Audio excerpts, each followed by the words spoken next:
we walking so fast? My husband asked. The show doesn't start for another 10 minutes. We're walking with purpose, I replied.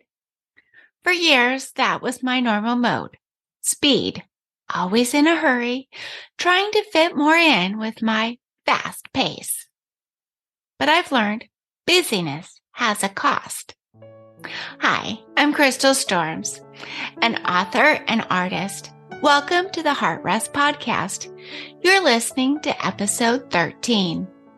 I'm on a mission to equip you to exchange weariness for oneness with Christ through biblical encouragement and practical tips so you can find rest close to His heart. If you struggle with overwhelm, weariness, or you just need the simple reminder that His grace is enough, you're in the right place for encouragement to rest in Christ. Listen in. Have you ever asked yourself how you can get everything you've committed to done? Maybe like me, you've even dreamed of ways you can speed things up so you can fit more in. According to a Vital Smart survey, 3 out of 5 people have agreed to accomplish more than they can actually do in the time they have available. So if you find yourself feeling busy, behind, or overwhelmed by all there is to do, you're not alone. You can do a lot, but you can't do it all at the same time. And busyness costs us. It keeps us from connecting with others and ourselves. It prevents us from being present in the moment, which research indicates being present leads to more happiness and greater peace. Busyness even leads to an increased risk of a heart attack. In fact, in 2001, Harvard researcher Stephen R. Cole published a study stating that regardless of family history, physical activity, diet, or alcohol intake, the people with the greatest sense of urgency were 4 times more likely to have a heart attack than those with the least sense of time urgency. Busyness also makes us less compassionate. John M. Darley and C. Daniel Batson, in their article titled From Jerusalem to Jericho, a study of situational and dispositional variables in helping behavior, for the Journal of Personality and Social Psychology, write, ethics becomes a luxury as the speed of our life increases. There were multiple variables of the study, but in the most memorable one, they asked seminary students to give a 3-minute presentation on the Good Samaritan. This is the parable Jesus told about in Luke 10 when asked, "Who is my neighbor?" In summary, a man was attacked and left for dead on the side of the road.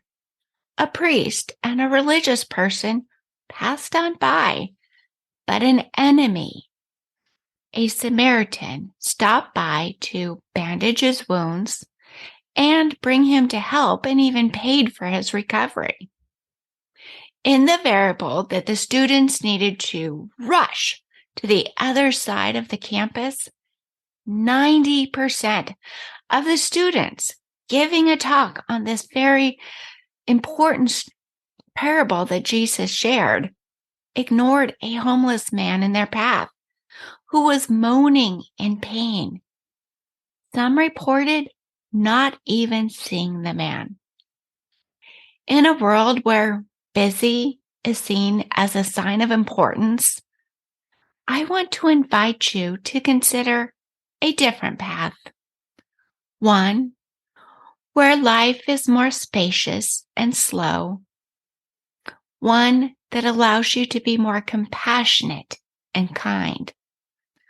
One that allows you to say yes to God's invitation in Psalm 46:10.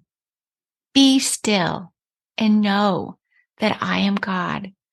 I will be exalted among the nations. I will be exalted in the earth. So, how can we be less busy? How can we ensure we have time to connect? How can we guard ourselves from the dangers of being busy? 3 steps to ban busy. 1. Measure your life. In her book, Unstuffed, Declutter Your Home, Mind, and Soul, Ruth Soukup writes, having clarity about what matters most is the only solution to creating a schedule that really works. Because if everything is important, nothing is.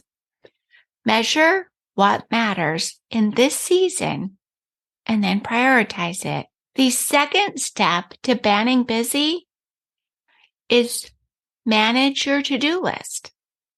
I've heard the concept of the daily 3 from multiple productivity specialists, but I love how Michael Hyatt defines it in his article, Keys to a More Productive Day. He writes, your daily big 3 are the top 3 outcomes you need to accomplish for the day to make progress on your weekly and long-term goals and projects. Narrowing my list down to my 3 most important tasks help me to fill my days with what matters to me. It also gives me clarity for what needs to get done each day. Every yes to one thing is a no to something else. And to help you determine your best yes, listen to episode 12, where I share a framework for determining your best yes. And the third step to banning busy is give yourself margin. Margin leaves room for space to take longer than expected. Margin leaves room for peace because we're not always running behind. And margin increases our capacity for compassion. We talked about the costs of busyness. Busyness keeps us from connecting. It distracts us from what's happening around us, stealing our joy. It can endanger our lives and make us less compassionate. We've also talked about how we can overcome busyness by measuring our lives to determine what matters, managing our to-do lists so what matters gets done, and giving ourselves margin. Set your pace to grace and go slow. He is God, so be still and know. Each episode, I want to offer you a question to journal about or simply contemplate. What will you release so you can experience the peace that comes from having space in your life? Thank you for listening to episode 13 of the Heart Rest podcast. I hope this simple encouragement of choosing less but better as you ban busy can help you cultivate a rhythm of rest.